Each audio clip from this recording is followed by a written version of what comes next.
Simonetta, we are in front of this lovely Madame Pompadour. Could you tell me what was your aim with this exhibition? What do you want to show which could be new about Modigliani? Well, we wanted to highlight the relationship between Modigliani and his dealer, Paul Guillaume.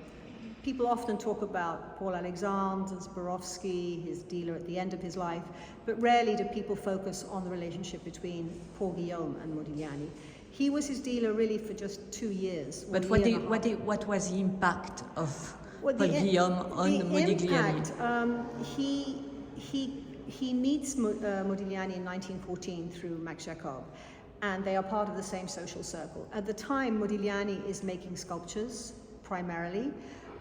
He's starting to suffer with his health, he can't find materials. It's possible that Paul Guillaume influenced him and tried to make him paint more because they'd be more saleable as paintings rather than sculptures.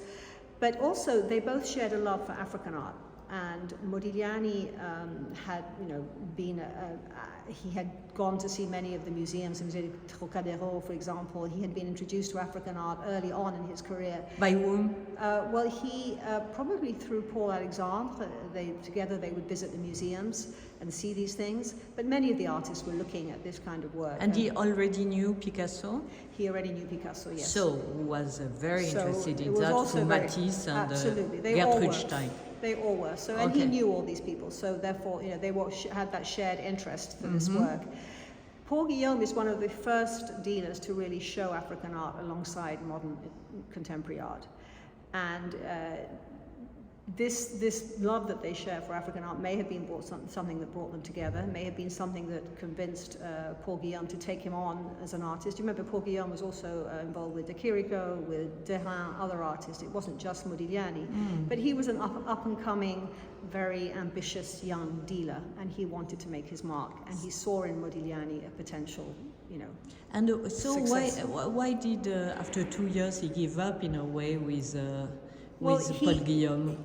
He wasn't.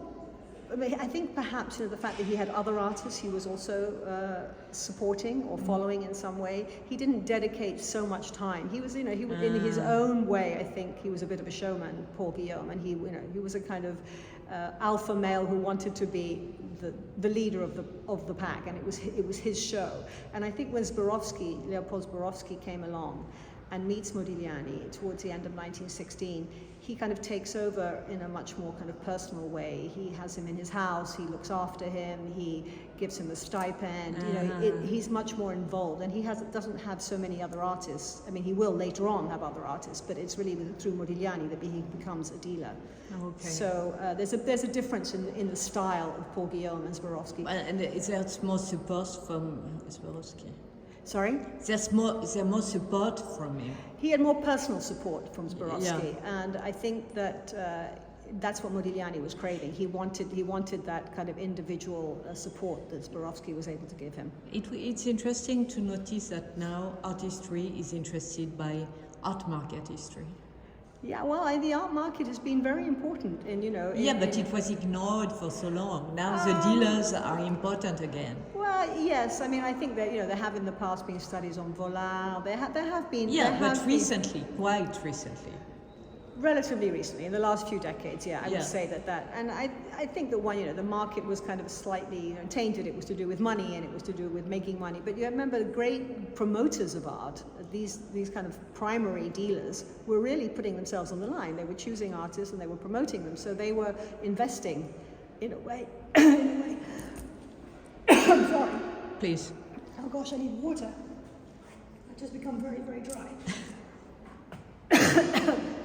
So I think the art market played a fundamental role. Merci beaucoup.